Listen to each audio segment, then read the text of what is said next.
მოგესალმებით ძვირფასო ტელემაყურებლებო, მე გახლავართ ექიმი ნუტრიციოლოგი ელისაბედ ლიზი კუჭავა. ეს არის ტელეკომპანია PKTV-ის საავტორო გადაცემა ესკულაპი, რომელიც გადის ტრადიციულად 4 შაბათს, ტრადიციულად 20 საათზე. განმეორებით გადაცემის ნახვა შეგიძლიათ მეორე დღის განმავლობაში ან იმავე კვირის შაბათს ან კვირას. ასევე შეგახსენებთ, რომ ვისაც გადაცემასთან საშუალებით დღეს არ შეგიძლიათ რომ უყუროთ ამ გადაცემას, თქვენ შეგიძლიათ იგივე გადაცემა ნახოთ YouTube არხის PKTV-ის საავტორო არხზე. ასევე შეგიძლიათ განმეორებით ნახოთ My Video G-ზე, PKTV-ის არხზე და დღეს მინდა წარმოგიდგინოთ ჩვენი კლინიკის სტუმარი. მე ვიტყოდი რომ უკვე სტუმარი არა, ჩვენი წევრი, ასე ვთქვათ, ჩვენი გუნდის ექიმი ენდოკრინოლოგი, ძალიან საინტერესო პიროვნება. ეს არის მეცნიერებათა დოქტორი მასალათმცოდნეობაში ასევე, აი ქალბატონ მარინას აქვს მეორე სპეციალობა, ქალბატონი მარინა ყიფიანი. და მინდა მოგახსენოთ, რომ ჩვენი კლინიკა, ზაქარია როჭიკაშვილის გასტროენტეროლოგიური კლინიკა ესკულაპი მდებარეობს ქალაქ თბილისში, სულხან-ცინცაძის 73 ნომერში. შეგახსენებთ, რომ ეს არის ყოფილი საბურთალოს ქუჩა.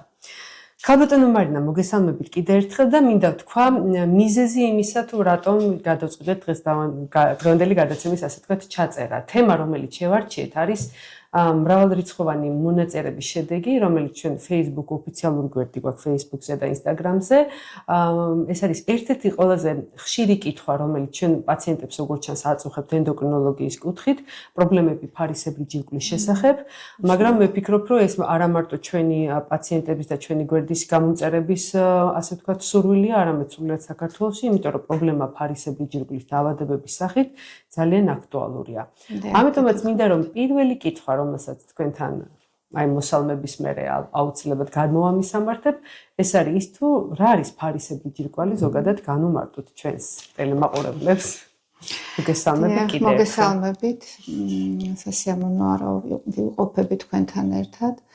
რაც შეეხება ფარისებრი ჯირკვალს, ზოგადად ენდოკრინულ სისტემას, როდესაც მე სპეციალობას ვირჩევდი, იქიდან გამოვედი, რომ ჩავთვალე, რომ ეს იყო ერთ-ერთი ყველაზე უფრო აქტუალური საკითხი, რაც ადამიანის ჯანმრთელობის დაცვას ეხება, მათ შორის და პრაქტიკულად ენდოკრინული სისტემა გამოდის დირიჟორის როლში და ის მართავს პროცესებს ყველა როგორც ჯანმრთელ, ისე დაავადებულ ორგანიზმში.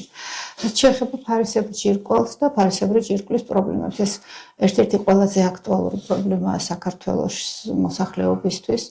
იქიდან ჯერ თვითონ ფარისებრი ჯირკვალი ძალიან პატარა ორგანო არის, ის ხორხის ქვემოთ მდებარეობს და ადამიანი ზოგიერთმა არც იცის, სად არის ეს ფარისებრი ჯირკვალი და რას წარმოადგენს, მაგრამ საკმარისია დაირღვეს მისი ფუნქციონირება, მისი ნორმალური ფუნქციონირება, რომ ჩნდება იმდენი პრობლემა, რომ ადამიანი უკვე ხვდება, რომ რაღაცა ისე ვერ არის. შეიძლება ვერაფერი სახელის ვერ მოუძებნოს, მაგრამ აი ვთქვათ, გახდა უფრო ადვილად გაღიზიანებადი, ვთქვათ, სიცივისადმი აუტანლობა აქვს, ან პირიქით სიცხეს ვერ იტანს, მოუსვენარია, ღამე არ ძინავს, დღისით ეძინება, წონაში მოიმატა, მიუხედავად იმისა, რომ ვთქვათ, ისე კვების რეჟიმი არ შეუცვლია, არის უენერგია და ასე შემდეგ, მოკლედ უამრავი პრობლემა არის დაკავშირებული ფარისებრი ჯირკვლის ფუნქციის დარღვევასთან და შემდეგ ხდება ხოლმე, რომ ასეთი ადამიანი აღმოჩნდება თავის პირად ექიმთან და აი ამ ჩივილების ჩამოთვლის შემდეგ უკვე ხდება ექიმ ენდოკრინოლოგთან. ფარისებრი ჯირკვალი არის ენდოკრინული სისტემის ერთ-ერთი მნიშვნელოვანი რგოლი. ანუ თვითონ ენდოკრინული სისტემა ისე არის მოწყობილი, რომ ის როგორც დირიჟორობს, როგორც ვიხმარეთ ეს სიტყვა დირიჟორობს ორგანიზმში მიმდინარე პროცესებს, ასევე ის ურთიერთკავშირშია ყველა რგოლი ერთმანეთთან. რაც შეეხება თვითონ ფარისებრი ჯირკვალს, ფარისებრი ჯირკვალი განაპირობებს ადამიანის ცხოველმყოფელობას, ზოგადად მის ძირითად ცვლას, ვთქვათ, ენერგიის განაწილებას, ჟანგბადის მოხმარებას და ასე შემდეგ უამრავ სხვადასხვა ფუნქციას ასრულებს. თქვენ ძალიან საინტერესო რამ ახსენეთ, ახლა ქალბატონო მარინა ერგისმენდით, ჩამორთვალით სიმპტომები, რომლებიც შეიძლება პაციენტს აღმოუცენდეს და აი მხოლოდ ამის მერე ხდება დიაგნოზის დასმა. ალბათ ესეც ხდება მიზეზი იმისა, რომ ხშირად პაციენტი სხვა სპეციალობის ექიმთან ხვდება რა. დიახ, აი რაღაც თქვენ დავუშვათ იგივე ჭარბი უფლიანობა, იგივე გულისცემის საჩქარება და ასე შემდეგ. შესაძლებელია ენდოკრინოლოგთან არც მოხდეს პირველად და იმიტომ რომ არც იციან, აი ზოგიერთმა მაგალითად არ იცის რა არის ექიმი ენდოკრინოლოგი. ანუ ხშირად ყოფილა რომ ჩემთვის უკითხავთ რომ აი თქვენ ენდოკრინოლოგია რომ მithქოს და რას ანუ იციან რა არის თერაპევტი თქვათ გასტროენტეროლოგი თქვათ ფსიქიატრი და ასე შემდეგ მაგრამ არ იციან რა არის ენდოკრინოლოგი ესე ძალიან საინტერესოა თქვენ ძალიან დიდი მადლობა რომ დაგვეხმარეთ თამაში იმიტომ რომ სამედიცინო განათლება ჩვენი გადაცემების პირველი ასე თქვათ მიზანია რომ მოსახლეობაში მაქსიმალურად შეუქმნათ კომფორტი რომ თვითონ შეძლონ ამოცნობა თუნდაც იმისი რომ რომელ ექიმთან მივიდნენ გადამისამართების პრობლემის დღეს თქვენი თვითონ ეს ოჯახის ექიმებზეა მთლიანად ხო მართალია დაფუძნებული კი ბატონო აი ძალიან საინტერესო იყო თქვენი სიმპტომები რომლებიც ჩამოგდა თან სხვადასხვანაირი აბსოლუტურად ურთიერთსაწინააღმდეგო და გამომრიცხავი რაც იყო ძალიან საინტერესო აქედან გამომდინარე აი ფარისებრი ჯირკვლის დაავადებებს შორის გამოარჩევენ მომატებული ფუნქციით, შემცირებული ფუნქციით, ტერმინებსაც ვიხმოთ, აი კვანძოვანი რაღაც პრობლემები ახსენებენ, ხო? აი რა არის თითოეული მათგანი? თუ შეიძლება ცოტა უფრო მეტად ესეთი პოპულარულ ენაზე რომ ავხსნათ ესეთი ხალხისთვის ვისაც რომ დიახ, რადგან ხალხს ვესაუბრები, ამიტომ ვიტყვი რომ ჩავთვალოთ რომ მას არ აქვს სამედიცინო განათლება. ვეცდები რომ ტერმინები ნაკლებად გამოვიყენო სამედიცინო ტერმინოლოგია. ანუ ყველას გონია რომ ფარისებრი ჯირკვლის დაავადება ეს არის ჭიყვი და გეუბნებიან აი ჭიყვი მაქვს ან ჭიყვი არ მაქვს და ასე შემდეგ. ანუ ჭიყვი არის ფარისებრი ჯირკვლის დაავადების ერთ-ერთი გამოვლინება.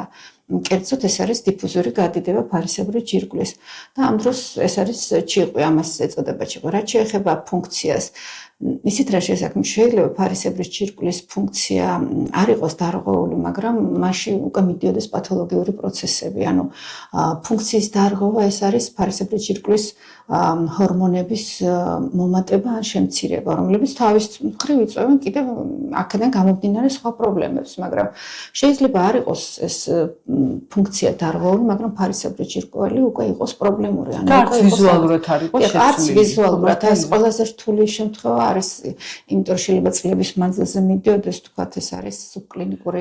ხშირად აი ზუსტად ვიზუალური მოსახლეობა ფიქრობს, რომ ზუსტად აი ვიზუალურად უნდა გამოიხატოს კისრის წინამიდა ყელის არეში რაღაცა და თუ არ აწუხებს ისეთ რა ამ ფარისებრი ჯირკვალსაც თქვათ გადიდ და დაუშვათ ეს ფარისებრი ჯირკვალი, მაგრამ თუ ის არ იწვევს ზეწოლას, თქვათ ისეთ ორგანოებს, რომლებმაც შეიძლება ადამიანი შეაწუხოს, შეიძლება ის იყოს გამოვერილი წლების მანძილზე, ვიზუალურად, თქვათ ვიზუალურადაც თუ არ აწუხებს და თქვათ ისედაც თუ არ აწუხებს, შეიძლება ეს წლების მანძილზე გრძელდებოდეს ეს.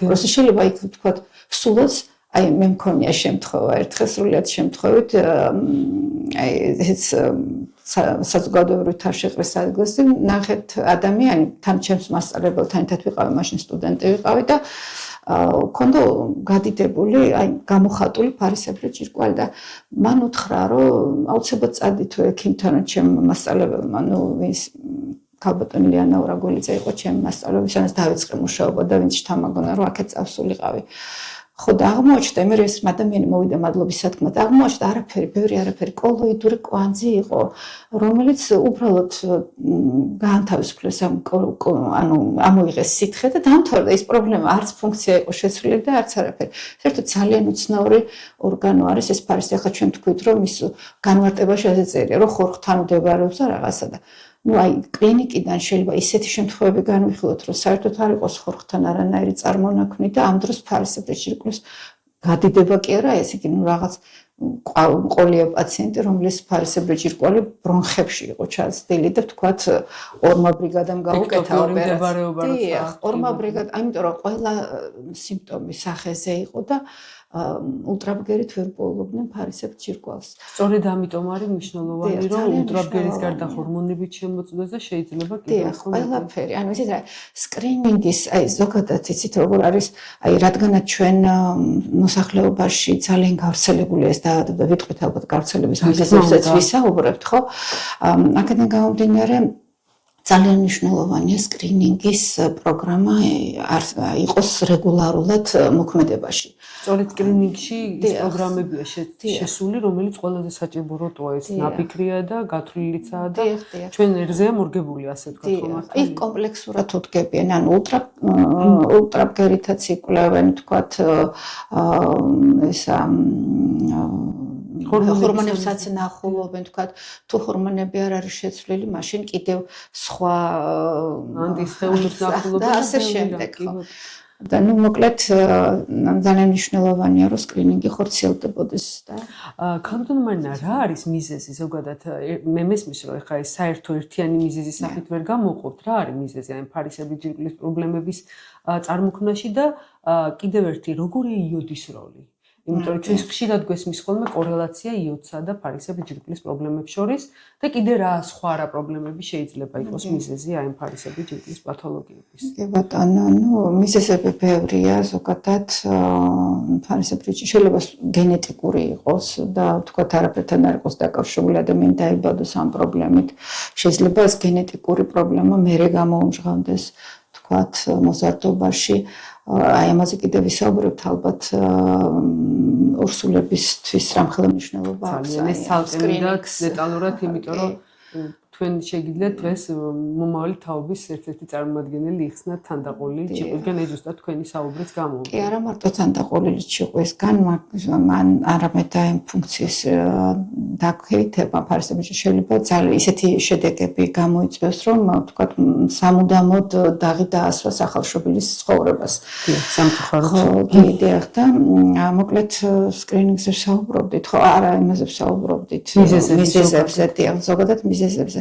Ну, ძირითადი მიზეზი ჩვენთან არის იოდის დეფიციტი, როგორც გარემოში, მაგრამ ახლა ჩვენ ვსაუბრობთ, რომ ჩვენ ენდემურ ჭიყვებზე ვსაუბრობთ და ეს ნიშნავს, რომ ყველა მიცის უკვე იმდენად ხშირად ეს ტერმინი უკვე გახდა აქტუალური, რომ ყველა მიცის, რომ ნიადაგი და წყალი უნდა შეიცავდეს იოდის გარკვეულ რაოდენობას, რომ თქვათ ესა თუ ის რეგიონი არ იყოს სახიფათო ზონა. აი თქვათ როგორც არის ჩვენთვის სვანეთი მაგალითად ავიღოთ, სადაც დეფიციტია მთაში ზოგადად რეხა ზღვისპირების სანაპიროებზე სხვა მდგომარეობა. თუმცა ხულოს მაღალმთიან სოფლებში მაინც არის. მაღალმთიანებში, ანუ ესე იგი ეს პრობლემა არსებობს.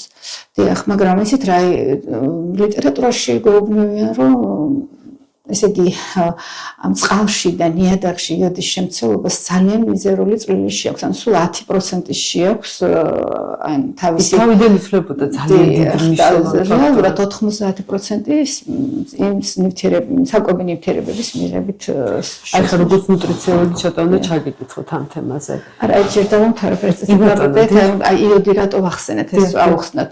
იმიტომ რომ იოდი არის ის ელემენტი, რომელიც აუცილებელია, რომ ფარისებრი ჯირკვლის ჰორმონები იწარმოებოდეს.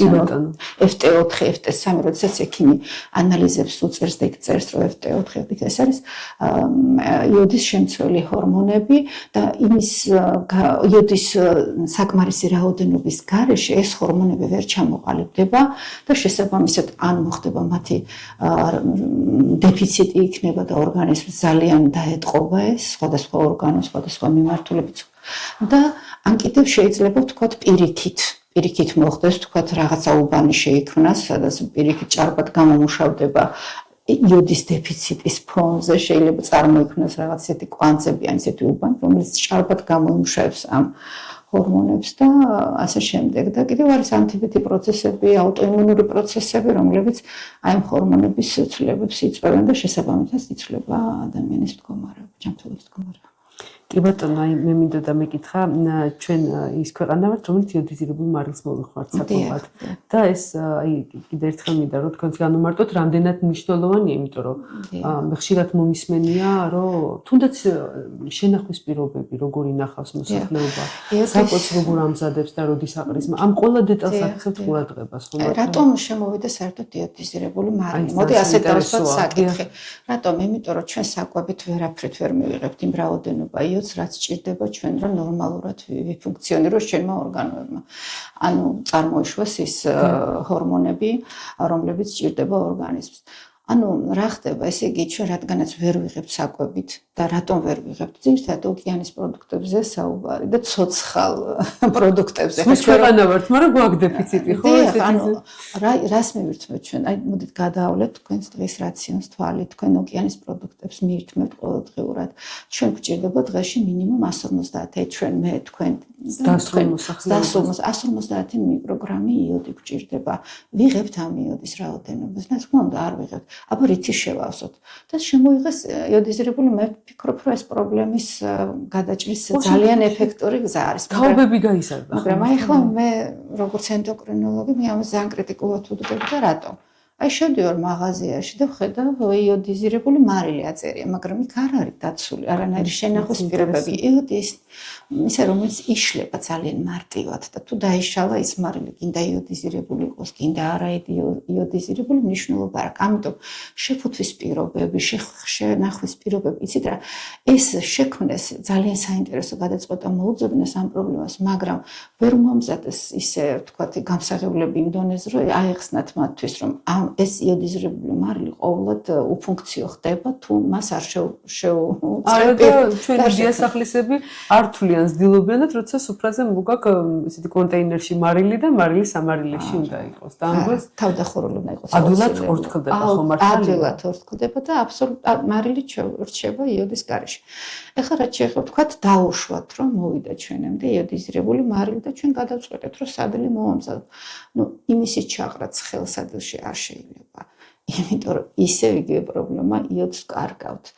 ანუ იოდიზირებული მარილის გამოყენებას იმ შემთხვევაში აქვს აზრი, თუ ის სწორად მოგვაწოდეს და ჩვენ ის სწორად გამოვიყენეთ. ხო, და ამ შემთხვევაში. ანუ მომზადების შემდგომ უკვე ხელსაკვებზე და არა დუღილის პროცესში. რა თქმა უნდა.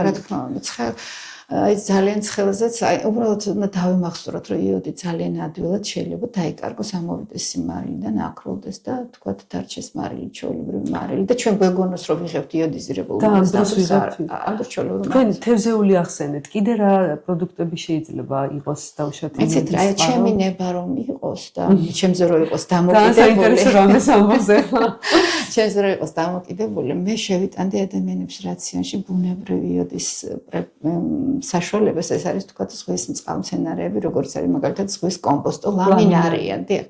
აი მე ძალიან ხარს უჭერ ამ პროდუქცს, იმიტომ რომ ხშირად დამინიშნოს ჩემი სხვადასხვა ასაკის და მდგომარეობის პაციენტების და ზუსტად ვიცი, რომ არაფერს არ დაუშავებს ეს. ქლოროფილით მდიდარია, რამდენად ბევრი სარგებელია კლამინარია. ძალიან ბევრი სარგებელია, თავი ახლა ის არის რამდენად ხარისხიანი ეს პროდუქტი, რომელიც ჩვენამდე მოდის. მე ადრე ქსელში ვნახულობდი ქართულ ლამინარიას და რატომღაც ახლა გამქრალია და მხოლოდ ამერიკული კვებითი დანამატი შემოდის ლამინარიას სახელწოდებით და არ ვიცი, ხა მე მაინც ჯიუტად ჩემს ახლობლებს ურჩევ ამაზე და ძალიან კარგი, ძალიან გამიხარდა, რომ თქვენს ლამინარია მე ძალიან მიყვარს და როცა თევზეულზე ვსაუბრობთ ხოლმე, იქაც არის ზოგი თევზი, რომელიც ნაკლები რაოდენობით შეიცავს, იქაც არის რომ და აქედან გამომდინარე აი მაინც პრემენციის საშუალებად ისევე იოდიზირებული მარილი რჩება, თუმცა ლამინარია მართლაც საოცარი პროდუქტია და სხვადასხვა მედიკამენტის სახითაც არსებობს, ხო მართალია დანამატების სახითაც ლამინარია. და აი, როდესაც ვთქვათ, საქმე გვაქვს ხოლმე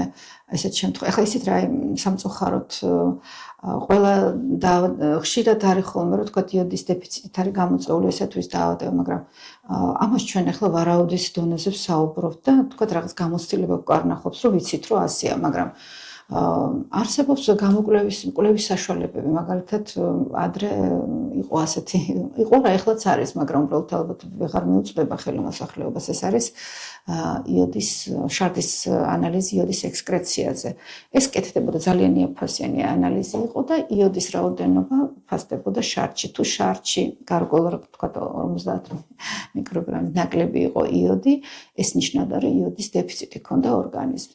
ეხლა დღეს ჩვენ რაღაცა უკვე ანუ ჩივილების და იმის მიხედვით ვარაუდობთ, რომ ეს არის იოდის დეფიციტი გამოწვეული, იმიტომ რომ ლაბორატორიები როგორც წესი აღარ აკეთებენ ამას, ერთადერთი რამდენიმე უცხოური ლაბორატორია, რომელიც ჩვენთან არსებობს, ძალიან მაღალ, ანუ ძალიან იმხელას ფასი ადევს, მე შევეცადე რომ ჩემი პაციენტი გამეშვა ამ გამოკვლევაზე.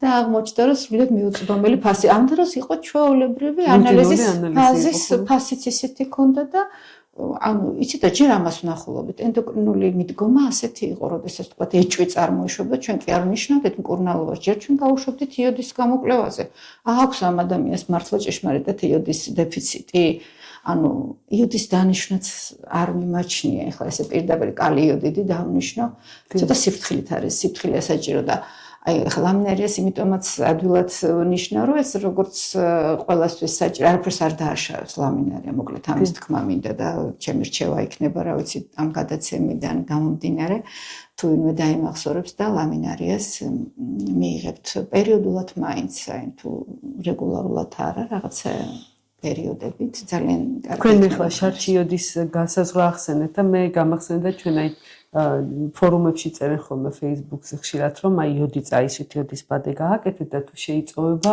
ეს ნიშნავს რომ დეფიციტ ხალხი ურჩევს ხოლმე ერთმანეთს ასე ვთქვათ ეს რაღაცას მეთოდივით როგორ შეიძლება იოდის დეფიციტი განსაზღვროს თუ დილით დაგხვდა საღამოს წაის თუ დილით დაგხვდა ან რაღაცა პერიოდის გავლის შემდეგ თუ ისევ არის კანზე ესე იგი არ აქვს დეფიციტი ну ეს არ არის სამედიცინო მიდგომა, კლასიკური მიდგომა არ არის და ამიტომ არ ვახსენე ეს მიდგომა, მაგრამ რა თქმა უნდა არის ასეთი მოარული და შეიძლება კი ალბათ კანიც ხო იგივე ორგანოა, რომელიც თქო ატარებს რაც ჭირდება და გვიცავს იმისგან რაც არ ჭირდება. ანუ შეიძლება სულაც ასე იყოს. მე თეორიულად შეიძლება დავეთანხმო. რისკის ჯგუფები არსებობენ, აი თქვენ გენეტიკა წინასწარ გაწყობა ახსენეთ, გარკვეულწილად არის რომ რაღაც კონტინგენტი, რომელშიც უფრო ხშირად გვხვდება და ზოგადად აი საქართველოში როგორი ეპიდემიოლოგიური მდგომარეობა და ეცით რა ეპიდემიოლოგიური მდგომარეობაზე სხვათაშორის მინდა და ბოლო წლების მონაცემები მე ნახე და რატომღაც ვერ მოვიპოვე, მაგრამ ნახე უფრო ადრე 5-10 წლის წინანდელი მონაცემები და მაშინ ამბობდნენ რომ ყოველ მეხუთე ადამიანს აქვს ფარისებრი ჯირკვლის პრობლემა ამა თუ იმ სახის საქართველოში. მაგრამ მე ვფიქრობ რომ ეს მეხუთე ადამიანი ყოველი ასე ეწერა 2016 წლის მონაცემები. ისეთ რა, მე კიდე უფრო რთულად მგონია საქმე რომ იყოს. უბრალოდ არ არის ეს ფარისებრი ჯირკვალი თუ არ არის აგრესიული ფორმით გამოვლენილი. ხო შეიძლება ის წლობით კონდეს ადამიანს და ვერც კი ხვდებოდეს. აი მაგალითად ახლა სულ ბოლო კვლევები წავიკითხე, რომელმაც ძალიან გამაოცა. მე არ ვიცოდი შეიძლება სხვა ენდოკრინოლოგები მაიციან, მაგრამ თურმე ასაკთან ერთად, აი როდესაც ასაკთან ერთად რაღაცა პრობლემები მატულობს და ადამიანს აქვს თქვათ ეცემა და ვარდება, მოტეხილობები აქვს და თქვათ იგივე სისუსტე, რა ვიცი, 1000-ის კარნის სიმშრალე და ასე შემდეგ. თუმცა შეიძლება ეს გამოწვეული იყოს ფარისებრი ჯირკვლის ფუნქციის დაქვეითებით და ახლა მოწოდებულია რომ აი დაუშვათ 50 წლის შემდეგ ყოველ 2 წელიწადში გააკეთდეს ძალიან საფუძვლიანი სკრინინგი და 65 წლის ზემოთ უკვე ყოველ 6 თვეში წარმოგიდგენიათ წელიწადი 6 თვეში ერთხელ უნდა გამოვაკლოთ მიკროელემენტები რამდენად თქვათ ჰიპოთირეოზი რომელიც იწევს ადამიანის მოდუნებას, გასხვებას და ასე შემდეგ და მოხუცებში სულ სხვანაირად მეტი შეიძლება გახდეს ადამიანი მოხუცი და მას ანუ ჩვენ რო გონია რომ თქვათ არის რაღაცა ფსიქოლოგიური ასაკობრივი ფსიქოლოგიური პრობლემა ამ დროს შეიძლება ეს იყოს ჰიპოთირეოზი და მე ამან იცით როგორ გამახარ იმიტომ რომ შეიძლება ეს პრობლემა ძალიან მარტივად გადაიჭრას და ეს ამდენი მოხუცები რო ყავს ფსიქოტროპულებზე მოიხსნეს ეს ანუ ყველას არ ჭირდება იქნებ ეს ფსიქოტროპული პრეპარატები და უფრო მარტივად გვაქვს საქმე ძალიან საინტერესო საინტერესო იყო ეს ჩემთვისაც აღმოჩნდა. აი ანალოგიურად მე ადრე მყავს ჩაწერილი ერთ ტრავმატოლოგთან და იქ ახსენა ზუსტად ესე რომ აი რატომაც გონიათ რომ ასაკში ფეხის მოტეხილობა რაღაც მოტეხილობა კი სტატისტიკურად მატულობს მაგრამ ეს არ არის ნორმალური. ანუ ნორმალური დაბერება არ უნდა იწოდოს ახსრების ძვლების დაზიანებას ხო ეს არის დაბერებაც ხო ფიზიოლოგიური ეტაპია ადამიანის ანუ ეს ხო არ არის ავადმყოფობა.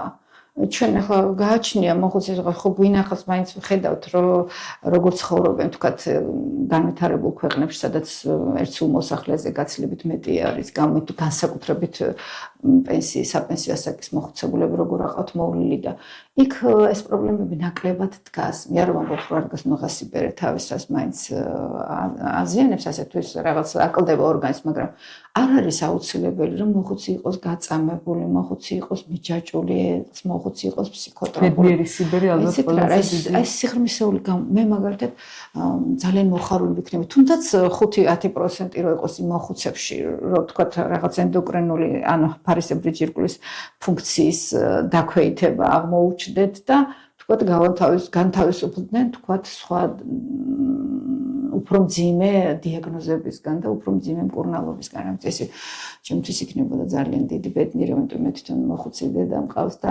ეხლა უკვე ვფიქრობ, რომ წავიყვანო გამოკვლევებზე და ჩაუტარო საინტერესოა, ხოლმე ენდოკრინოლოგებმა მოახდინეს მედიცინაში ისასწავლო, რომ გადაავადეს დაბერება თანამედროვე ენდოკრინოლოგებმა, ქალის რეპროდუქციული ასაკიც გაზარდეს, მინდა გითხრათ და დედობის ბედნიერებასაც ბევრ ძალიან დასულ ქალბატონს მიანიჭეს და ეს მართლაც მედიცინის და ალბათ ამდენი სენიორი ასაკის როგორც უცხოურებს უყვართ ხოლმე, ანუ ასაკოვანი ადამიანებიც, იმიტომ ყავს, რომ ესეც მედიცინის გამარჯვებაა, ხო გარკვეულწილად. საქართველოს მოსახლეობაზე თქვენ ძალიან საინტერესო რამ მიგვითხრით, როდესაც აი რეგიონალურ თავისებურებებზე გვესაუბრებოდით, ანუ ის ადგილები, სადაც უფრო მეტად არის იოდის დეფიციტი. მაგრამ მე კიდე ერთი ძალიან მნიშვნელოვანი მოწყვეტი ჯგუფი მინდა ჩამოვაყალიბოთ, განსაკუთრებით ორსულებში ეს პათოლოგია, იმიტომ რომ ორსულებში არათუ ნაყოფის პრობლემებზე არამედ შეიძლება საერთოდაც არ მივიდეს ორსულობა იქამდე რომ დაიბადოს ბავშვი, ხო, ნაადრევი აბორტები და ასე შემდეგ.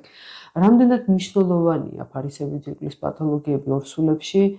მე ვფიქრობ, რომ გინეკოლოგები ალბათ ყველაზე მეტად უნდა თანამშრომლობდნენ და მე მგონი ეს ორი სპეციალობა ერთმანეთთან ყველაზე ახლოა, ხო, მე ესე ვფიქრობ. იმიტომ რომ ხოთაშორის მე დავსწრები ვარ კონფერენციებს რეპროდუქტოლოგები, ენდოკრინოლოგები და ძალიან საინტერესოა. გინეკოლოგები, აი ერთობლივი და იქ რაღაც ერთობლივი დადგენილებებიც იყო ხოლმე მიღებული, როგორ უნდა ვიმუშაოთ, თქვათ, ორსულებთან. ანუ როგორ მოვამზადოთ ადამიანი, თქვათ, იმისათვის. ორსულებში კიდე ერთი პრობლემაა თქვენ საკვებზე როცა საუბრობდით, არის პირველი ტრიმესტრი მით უმეტეს, როცა ქალებს დისგევზი აქვს და უბრალოდ ვერ იღებს, იმიტომ რომ ეზიზღება, ხო, მით უმეტეს თევზეული ცოტა ძნელი მისაღებია. შეიძლება ალბათ ესეც გახდეს თავისთავად, ანუ რაღაც საკვების შეძულება გარკვეულ. მე ზოგიერთი გინეკოლოგი უზღუდავს მარილს, იმიტომ რომ შეშუპებები არ წარმოიქმნეს, ანუ კვების თავისებურებაც განაპირობებს გარკვეულწილად. მე ესე მგონია ხა ჩემი რა თქმა უნდა, კვების თავისებურება ხო ხა ყველგან ისიც არ არის პათოლოგია, ორსულობაც რა თქმა უნდა, ფიზიოლოგიური კი, რა თქმა უნდა, მაგრამ ანუ არის ზოგჯერ პათოლოგიურად მართლა მიდის, ნუ ასე. მით უმეტეს აი კვების თავისებურება პირველი სამი. ეხლა იოდის მოთხოვნას ორგანიზმში და რამდენი არის თქვათ ბავშვი 1 წლამდე. ან თქვათ 1 წლამდე, მერე წლიდან 7-8 წლამდე, მერე თქვათ 14 წლიდან და ზემოთ მოხუცებში და ასე შემდეგ სულ სხვადასხვა რაოდენობას ხედავთ, რაც აუცილებელი. აი ორსულებში ეს დოზა გაზრდილია ძალიან. და რატომ? იმიტომ რომ პირველი ტრიმესტრი ნაყოფს არ აქვს თავისი ფარისებრი ჯირკვალი. ანუ მას არ შეუძლია რომ დამოუკიდებლად აწარმოოს ეს ჰორმონები და ამიტომ ის მთლიანად დამოკიდებულია დედაზე. ანუ ის ძალიან, ეხლა წარმოგიდგენთ 150 მიკროგრამი იყო დოზა, თქვა სანამ ის დაორსულდებოდა და დაორსულდა და გახდა უცბად 260 და აი ხო ხვდებით ეს რამხელა პასუხისგებლობაა, რომ ეს უნდა ხლებულობდეს ქალი ამ რაოდენობის სიოძ, არ ვიცი რა გზით, რა საშუალებით, მარილი იქნება თუ კვება, თუ დანამატი, თუ თქვა იგივე ლამინარი არ ყოველდღე უნდა მიიღო. ანუ იცი რა, როდესაც საქმე ეხება ბავშვის, ჩვენი მომავლის თაობის, ჩვენი მომავლის ზოგადად ჯანმრთელობას, ეს თან დედა ისეთი რაღაცა არის, ისეთი ფენომენია, რომელიც გააკეთებს. ზუსტად ვიცი, რომ თუ ეცოდინება ის საფრთხეები, რაც შეიძლება მის მომავალს დაემუქროს, ის ამას შეძლებს. უბრალოდ მას სჭირდება სწორი ინფორმირება. აი მე ვფიქრობ, რომ ყველაფრის გამოსწორება და დაძლევა არის შესაძლებელი, თუ თქვათ სწორად ინფორმირებული იქნება ჩვენი მოსახლეობა. ну არ ვიცი ხა თუ აუხსნე ორსულქალს რომ ეს ბავშვი ძალიან თუმცა მე მომისმენია გინეკოლოგებისგან რომ არსებობენ ორსულებიც რომლებიც საკმაოდ გვიან პერიოდში მიდიან გინეკოლოგთან იმიტომ რომ ну აი როცა მით უმეტეს განმეორებით იმ შოუ ხო და არიციან აი მაგას შესაქმნელს არ არიან ინფორმირებული ზუსტად მაგას ვამბობ ინფორმირებული და მით უმეტეს თუმცა ზედიზედ არის ორსულობა ვიცი რომ მაშინაც განსაკუთრებით ხშირი არის რატომ არის რომ ორსულ აი თქვათ ალბათ რეპროდუქტოლოგები დამეთანხმებიან რატომ არის მიჩნეული 3 წელის შუალედი სასურველ შუალედად რატომ იმიტომ რომ ორგანიზმის აღდგენა უნდა მოხდეს და რატომ არიან ასეთი გამოფიტულები დედები რომლებსაც მიყოლებული ყავთ ბავშვები რატომ იმიტომ რომ ვერ მოხდა აღდგენა და გადაიტვირთა ორგანიზმი და ბავშვებიც ზარალდებიან ამ დროს და ნუ დედის ორგანიზმიც რა თქმა უნდა რომ მე ძალიან მიყვარს მრავალშვილიანი ძალიან ვისალმები ამას, საქართველოში ნამდვილად საჭიროა. გაკეთდეს, რომ დედა არ დაზიანდეს, იმიტომ რომ დედა თუ დაზიანდა ბავშვს, ვინ მიხედავს დედასავით, ვერა. თქვენ კლინიკურ ნიშნებზე გვესაუბრებოდით და აღნიშნეთ ხალხო მარინა რომ ასაკოვან ადამიანებში ცოტა სხვანაირად მიდისო.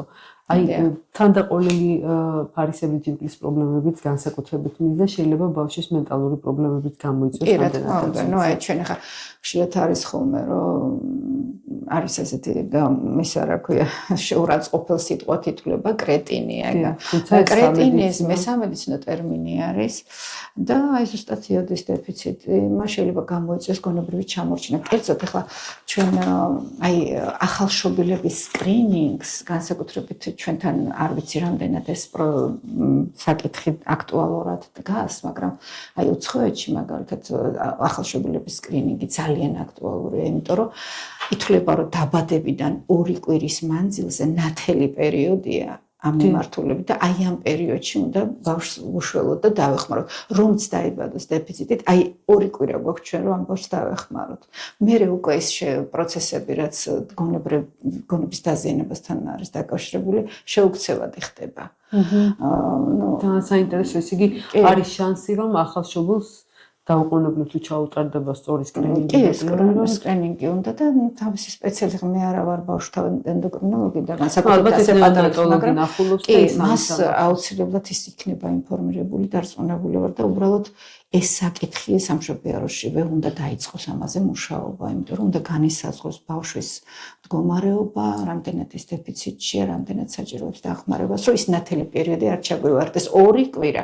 აი ასე მიუთითება ლიტერატურაში. აბსოლუტურად შეიძლება ცხოვრება შეცვალოს ადამიანს. კი, რა თქმა უნდა. ალბათ დედისმიერი დეფიციტი უკვე ასე ვთქვათ წითელი რედ ფლაგია იქ იმისთვის, ხო, რომ რაღაცნაირად ბავშვს ყურადღებით იყოს. მაგრამ დედაც უნდა იმართოს, იმიტომ რომ ჩვენ ახლა ვსაუბრობთ ნაყოფი ხო არ არის, ანუ შეიძლება ვერც მივიდეს თქვენ წეგან თქვით და გეთანხმებით, რომ აი ზუსტად პაციენტის აშრევება, ნაადრევი მშობიარობა და რაღაც გართულება. ვიცი, ეს ხშირი მუცლად, ასე ვთქვათ, მუცლის მოშლის მიზეზი შეიძლება თავისთავად ფარისებრი ჯირკვლის დაავადებები. ზოგადად ენდოკრინული და მით უმეტეს ფარისებრი ჯირკვლის დაავადებები. და ხოთა შორის იგივე პრობლემები, იგივე ასევე რეპროდუქციული ასაკის ქალებში, სადაც ჯერ არ დამდგარა ორსულობა, იქ ძალიან დიდი მნიშვნელობა ენიჭება.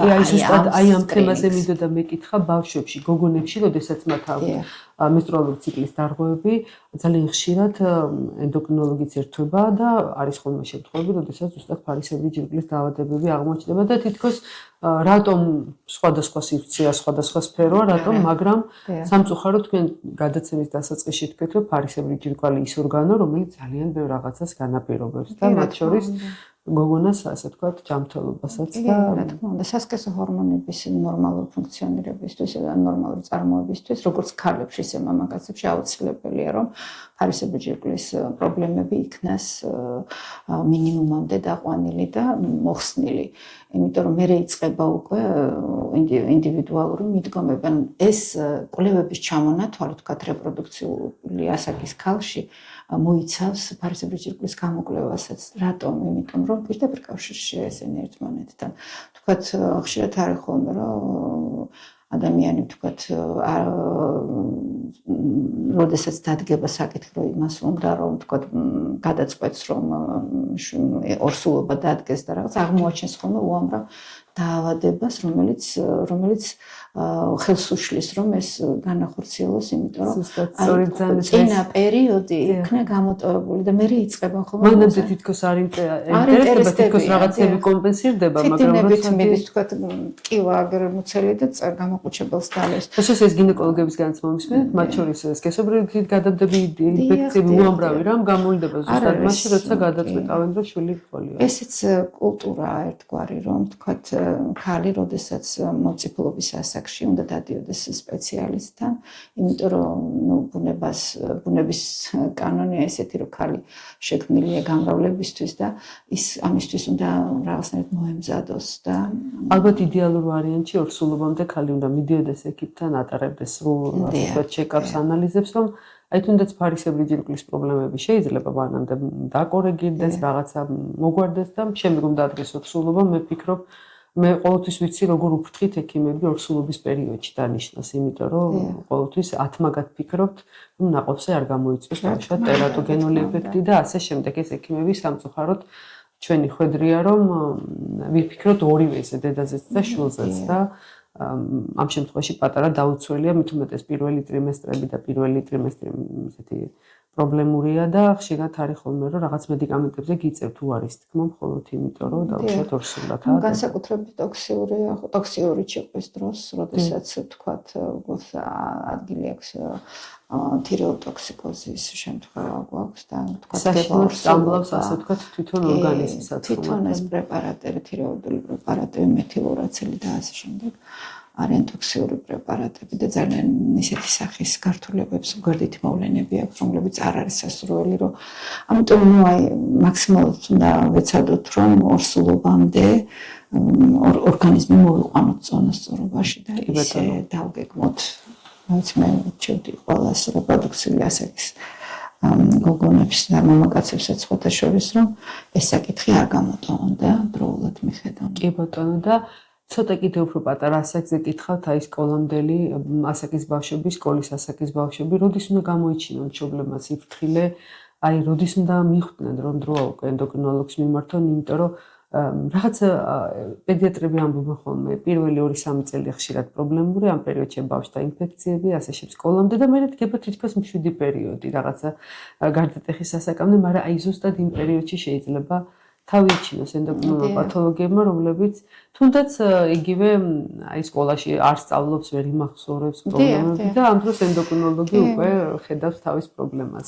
იცით რა ბავშვთა ასაკს რაც შეეხება, მე არა ვარ პედიატრი, მაგრამ ზოგადად ვიცი, გავლილი მაქვს პედიატრიას და ანუ ყველა ასაკს აქვს თავისი გამოვლინება, როგორც გარეგნული, ისე შინაგანი.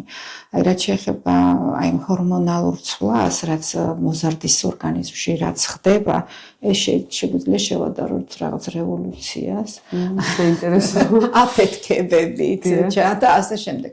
ამიტომ ბავშვი შეიძლება ძალიან საინტერესოა ბავშვის სამყარო, შინაგანი სამყარო და ამიტომ არის რომ იცით რა სკრინინგი თუ ვინმე სჭირდება პირველ რიგში ბავშვს სჭირდება, იმიტომ რომ მოზრდილობაში ბავშვმა უნდა შეაბიჯოს უკვე მით უმეტეს ალბათ გარდატეხის ასაკში მართლა რევოლუცია როცა დადგება უკვე აი როგორ აი ჩვენ ხშირად ვთქვათ ხატრულად მაჭარს ადარებენ ხოლმე ამ ასაკს, რატომ დუღილის პროცესია და რა. აი სანამ ადამიანი ჩამოყალიბდა, იგივე ხდება, მართლა ესეთივე პროცესები მიდის თან ენდოკრინულ სფეროში გულისხმობ, ანუ აი ჰორმონალური გადალაგება სრულიად და ამ დროს ბავშვებმა თვითონაც არ იციან რა ემართებათ და თვითონვე უჭირთ ამაში გარკვევა. აი სხვადასხვანაირად ვლინდება, ზოგი უაზროდ სუქდება, ზოგი პირიქით რაღაც ავანტყოფური ეს თავის მიმართ უყალიბდება. თუმცა ეს მძიმე და ცუდი დიეტები ხშირად ხდება ზუსტად ენდოკრინული პათოლოგიების მიზეზი, არასწორი დიეტების დაცვა და დღეს კიდე ხელმისაწვდომი გახდა უამრავი საშუალება, რომელიც მედიკამენტოზური თუ ფსევდომედიკამენტოზური, რომელსაც ასევე იყენებენ სამწუხაროდ ამ ასაკის გოგონები. და მე ვფიქრობ, რომ ჩვენ არ ვფიქრობთ ამაზე, მაგრამ უკვე დადგა ის პერიოდი, როცა საქართველოში წავს უამრავი ესეთი ბავშვი პაციენტი, იგივე ანორექციით და უამრავი სხვა პრობლემით, რომელსაც ალბათ ენდოკრინოლოგებთან ერთად უკვე ფსიქიატრებით და უამრავი სხვა სპეციალობის ექიმიც მართავს. ესეთ რას უნდა ვისაუბროთ, რა ჩვენ ვსაუბრობდით იოდის შემცველობაზე, მე შემიძლია პლაკატებით მოვიტანო, სადაც წერია, რომელ პროდუქტში რამდენი შედის და ასე. აი ჩვენ რაზე უნდა ვისაუბროთ, როდესაც ცნობილია, რომ საქართველოში ბავშვების ძალიან დიდი ნაწილი უბრალოდ შიმშილობს. ხდებით, ანუ აი პორია რა აქვს, რომ რა თევზი რომელიც საინტერესო დეტალი, იოდის შემცველი პროდუქტები ცოტა ძვირფასი პროდუქტებია, ხო? ესეც გარკვეული კანონზომიერება, იგივე ლამინარია, რომელიც სხვა ქვეყნებში საკმაოდ იაფიღებს, იმიტომ რომ ეს ზღვის პროდუქტია და ზღვის კომბოსტო, ეს ჩვენთან არც ისე იაფიღებს და სხვათა შორის მე გამიხარდა ქართული წარმოებისგან ლამინარიაც თუ არსებობს, რა თქმა უნდა. რაც შეეხება იმ თევზებს, რომლებშიც მაღალია, საკმაოდ ძვირიღით ჩვენ გაყინული თევზს თუ ყიდულობთ, კარგია და ცოცხალ თევზზე უკვე გაყინული ეს მნიშვნელობა არ აქვს რამდენი სირკმით და სხვათა შორის თევზ საჭერშიც ხელოვნურად დიახ, იოთა საერთოდ შეხება არ აქვს ზოგიერთ თევზს ხოლმე ისეთ რა იმ თევზებში ძალიან სამწუხაროდ მინდა გითხრათ, რომ ძალიან დაბალია შემცველობა იმ სასარგებლო ნივთიერებებს, რაზეც ჩვენ ვსაუბრობთ. აუზებში მოყვანილი ეგრეთ წოდებული აუზის თევზები, რომლებიც სპეციალურ კარგად გამოიყურებიან, ახალია ყველაფერი, მაგრამ შემცველობა მათი ის არ არის. ის სასიცოცხლო ციკლი, რაც ზღვაში, ოკეანეში გადის თევზს, ალბათ გასავლელი. პირდაპირ წერია, თქვათ, აი ჩამონათოში ლამინარია ხო არის პირველ ადგილზე. მეორე ადგილზე არის ისა ვირთევზა, არ ვიცი ეს რომელია, მაგრამ ეს ლექსიკონში მოუძებენ და ვირთევზა, რომელიც ხაზგასმულია, რომ უნდა იყოს ველურად ბუნებრივ პიროვნება. ველური ვირთევზა სამშობლოში. კი, ჩვენ მიუხედავად იმისა, რომ საზღვაო ქვეყანა ვართ, სამწუხაროდ არ ვართ განებადებული ზღვის პროდუქტებით. მე ვფიქრობ, რომ აი უფრო ის ხალხი, ვინც მე აღარ ამაყი ლაპარაკი ხამანსკებზე და ასე შემდეგ, ხო, მე საუბრობ თევზზე ჯერჯერობით და სამწუხაროდ. ფარისებრი ჯირკვლის დაავადებების დიაგნოსტიკისო ლაბორატორიული და ინსტრუმენტული მეთოდები. თქვენ ეხოსკოპიაზე გვესაუბრეთ მის მნიშვნელობაზე და ანალიზებზე და ხშირად უკითხულობ პაციენტებს, რატომ ნიშნავს ექიმი რუტინულად აი ამდენ ანალიზს. ასოებით აქვთ დამახსოვრებული, წერენ, რომ აი ესეც მჭირდება, ესეც დავუშვათ და ეხოსკოპია რო გავიკეთე და იქ რო გამოჩნდა. ესეთ რა ეკოსკოპიის დროს ჩვენ ახლა ძირითადად ფარისებრი ჯირკვლის ფორმას, ზომას, სტრუქტურას ვნახულობთ და თუ კვანძებია. თუ კვანძები დავაფიქსირეთ, მაშინ ამ კვანძებზე ვალდებულებაა თუ აწარმოოთ დაკვირვება. ანუ ისინი იზრდებიან, იცვლიან ფორმას თუ ასე შემდეგ. ზოგჯერ სრულად უწყინარები არიან ეს კვანძები, მაგრამ ადრე სტატისტიკა ცოტა დამძიმებული გვაქვს, იმიტომ რომ ადრე მიიჩნეოდა, რომ ყველაზე ნაკლები ალბათობა, რომ თქვა გადაგვარდეს კვანძი ან იყოს ესეთი სახიფათო, იყო ფარისებრი ჯირკვლის კვანძები, მაგრამ ეხლა რაღაც ეს სტატისტიკა ცოტა შეიცვალა და ეხლა დღეს წერენ, რომ 5% არის ავთვისებიანი ბუნების კვანძი. ამიტომაც, მაგრამ იცით რა, კარგი გამოცდილი ეკოსკოპისტი და ექიმები ხვდებიან დაახლოებით რომელი კვანძი შეიძლება იყოს ასეთი, თქვათ, მას სხვანაირი კონტურა, სტრუქტურა, კონტურები აქვს სხვანაირი და შეიძლება ის დიდიც არ იყოს, პატარა იყოს, მაგრამ ის განსხვავდებოდეს კოლოიდური კვანძებისგან, რომელიც სრულიად უხიფათო და კოლოიდ შეიცავს, განსხვავდება, ამიტომ იმას უნდა დავაკვირდეთ ჩვენ, თუ ის ზომაში იზრდება ან რაღაცა და ეგ ის სახიფათო სიტყვა ბიოფსია ჭდება, რომელიც ძალიან არ უყვართ ადამიანებს, ყოველთვის ასოცირდება. არაფერს არ აშავებს ბიოფსია, მინდა უთხრა თუ რა ვიცი, რამდენად დაამიჯერებს მოსახლეობა, მაგრამ ბიოფსია საჭიროა, თუ ექიმა დანიშნა ბიოფსია, ესე იგი მას ეჭვეპარება, რომ ამ კვანძს არ ქონდეს ისეთი ბუნება შეძენილი, რომელიც მის სიცოცხლისთვის შეიძლება სახიფათო აღმოჩნდეს. ამიტომ უნდა დათანხმდეთ ბიოფსიაზე, ეს მოხსნის ყოველგვარი ეჭვებს და მშვიდად გააგრძელებთ ცხოვრებას. რაც შეეხება ეს რაც არის ხოლმე ზოგჯერ ისეთი, აი მე წეგან ვახსენე, ხო, არის ისეთი ფარისებრი ჯირკვალი ისეთი ფორმის და ზომის, რომ შეიძლება არ აღმოჩნდეს საკმარისი ეს გამოკვლევა და თქვა ეს და მაგნიტორეზონანსული ტომოგრაფია დაგჭირდეს შეობრივი კვლევა და ასე შემდეგ უფრო სიღრმისეულად. ასევე ჰორმონებს ვაკეთებთ, ანუ რაშია საკმაოდ აი ეს ჰორმონები, რომლებიც იოდისგან იწარმოება, ამავე დროს დაკავშირებული არის უბრალოდ მათ რაოდენობას განსაზღვრავს ეს რა ქვია, აი ჩვენ ვაკეთებთ ხოლმე ანალიზს, ხშირად უწერს ექიმი TSH-ში. ანუ თირეოტროპული ეს არის იერარქია, ხარ ასე გიხსნით ქალბატონი მარინა, ასე ვთქვათ, ენდოკრინული სისტემის, ხო, ძალიან საინტერესო.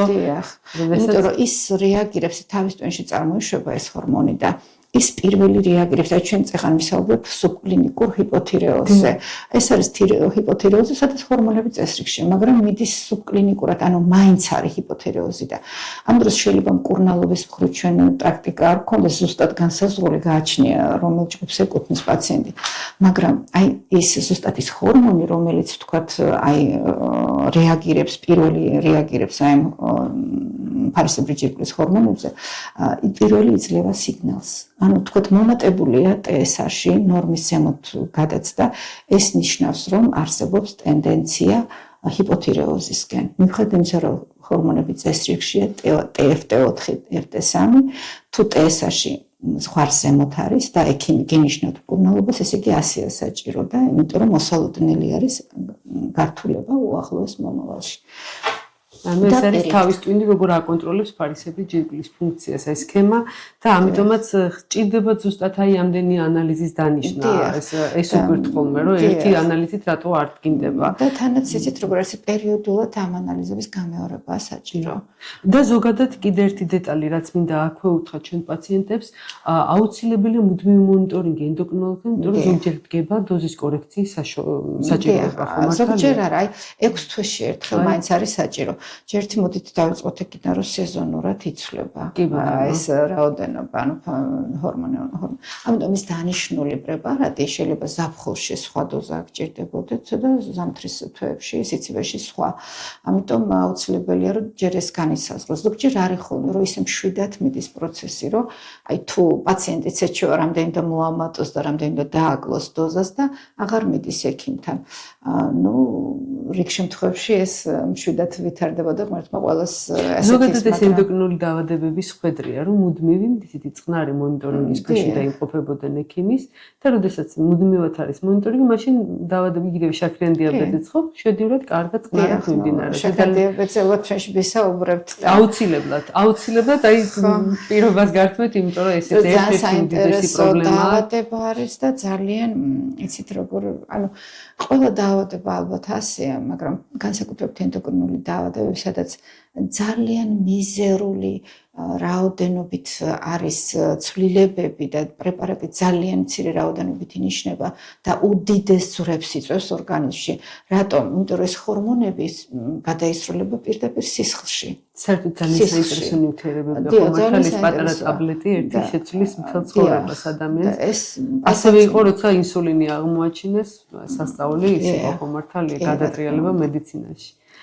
ძალიან საინტერესო სფეროა ზოგადად ენდოკრინოლოგია, თქვენ ძალიან სწორად ძანეთ, ეს არის ესეთი ამ ორგანიზმის ორკესტრის ხელმძღვანელები, ასე ვთქვათ, არიან და ზუსტად სწორი მართვა, რა თქმა უნდა, ენდოკრინოლოგთან მეგობრობით იწყება, მე მგონი. და აი, ესეთ რა ჩვენ ხო ადამიანები ვართ და ყოველთვის ესე წყნარად არ მივაბიჯებთ, რაღაცა გაგვირთულდება, რაღაცა გაგვიფუჭდება, ვთქვათ, ალბათ გავხდებით, გრიპი გვაქვს თუ ვთქვათ, რაღაც ოპერაციას ვიკეთებთ, ეს სხვა ორგანიზმი, მაგრამ თუ ენდოკრინული ფონი ამ დროს არ არის წონასწორობაში, ძალიან რთულდება ხოლმე, ანუ ენდოკრინოლოგი არის საჭირო ყველგან.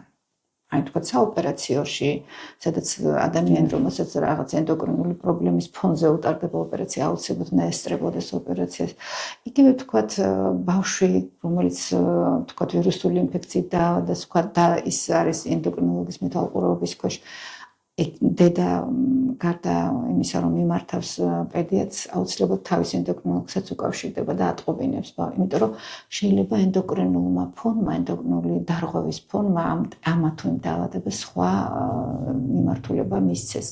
და ნუ ეს განსაკუთრებით კარდიოლოგებს, მე კარდიოლოგთან ქალბატონ თამართან მაქვს ჩაწერილი, თამარ ციბაძესთან ინტერვიუ, ძალიან კარგი ინტერვიუ და ის საუბრობს ზუსტად აი ენდოკრინოლოგიის როლზე კარდიოლოგიაში და როგორ განაპირობებს იგივე თირეოტოქსიკოზზე და როგორ ხდება ეს კოლაბორაცია ამ ორი ექიმის, იმიტომ რომ კი, აუცილებელია, იმიტომ რეზიდენტურაში მაგალითად მე როცა გავიარე, ალბათ ეხლაც ასე არის, კარდიოლოგიის ფართო კურსი გავიარე, ანუ 6 თვე კარდიოლოგიურ სამართლოში გავდიოდი, იმიტომ რომ აუცილებელი იყო, იმიტომ რომ ეს მიგვანიშნებს, რომ ძალიან დიდია კავშირი ენდოკრინული დაავადებისა და ყველგან რა თქმა უნდა, მაგრამ აი ენდოკრინოლოგიაში განსაკუთრებით დიდი დოზით.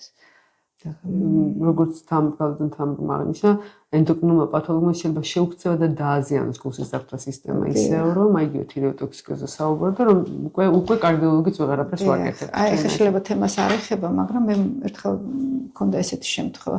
ფოტოშორის ძალიან მნიშვნელოვანია, როდესაც რაღაცა გაქვს გამოცდილება უშუალოდ პაციენტებთან ურთიერთობის და ყოველთვის მახსენდება ხოლმე ეს რამდენიმე შემთხვევა, რომელიც იყო სრულიად განსხვავებული, მოვიდა ადამიანი ძალიან ესეთი ფართო სიით ჩამოწერილი, კარგი ენდოკრინოლოგისგან მოვიდა და კარგი დანიშნულება ჰქონდა და ენდოკრინული დაავადება იყო. ანუ ამ ქალს უკვე ვეღარაფერ ვეღარ შველოდნენ ისეთი დოზებით და ისეთი იმით უკრნალობდნენ და ხარ სახელებ არც პაციენტს არც და აღმოჩნდა ისეთი იშვიათი დაავადება აკრომეგალია, რომელიც ძალიან იშვიათად და არ მინდოდა ამის დაჯერება, იმიტომ რომ არც ლაბორატორია მიცოდა როგორ გაეკეთებინა ანალიზი. მე ლიტერატურაში ვიქექე რომ და ლაბორატორიისთვის ამეხსნა რა მჭირდებოდა და ასე შემდეგ, იმიტომ რომ არ ხვდებით ამ პაციენტებს. და თქვენ წარმოიდგინეთ რომ ამ ქალს ოპერაცია ჩაუტარდა. ჰიპოფიზზე ჩაუტარდა ოპერაცია და კარგად არის კახეთში ცხოვრობს ეს ადამიანი და ყოველ დღესასწაულზე მირეკავს და მეუბნება რომ ეს ძალიან გამიმართლა რომ არავის არ ჯეროდა რომ შეიძლება ესე იგი მაინც და მაინც მე გადავაწყდი ამ აკრომეგალიან იშვიათი მაგრამ ესეთი მართლაც სკოლის წიგნებშიც კი ვსწავლობთ ამდენად იშვიათი და ესეთი უნიკალური ნამდვილად აი როგორ კავშირში იყო მასთან კარდიოლოგიასთან და კარდიოლოგიურ პაციენტი იყო ის და წლების მანძილზე გადიოდა კარდიოლოგიურ კონტროლს და მკურნალობას კარდიომეგალით ალბათ კი ბატონო ძალიან საინტერესოა ქალბატონო მარინა და ამოუწურავი თქვენთან საუბარი იმიტომ რომ ესეთი ძალიან კარგი მოსაუბრებ ბრძანდებით მეორეც ძალიან საინტერესო თემაზე ვსაუბრობთ ჩვენ შემდეგ გადაცემა შაქრიან დიაბეტზე ჩავწერთ შეგახსენებთ რომ ჩემი დღევანდელი სტუმარი იყო ქალბატონი მარინა ყიფიანი ენდოკრინოლოგი მეცნიერებათა დოქტორი მასალათმცოდნეობაში ზაქარია რიჭკაშვილის გასტროენტეროლოგიური კლინიკა ესკულაპის ექიმი ძალიან დიდი მადლობა ქალბატონო მარინა მომავალ შეხვედრამდე მეგობრებო თქვენთან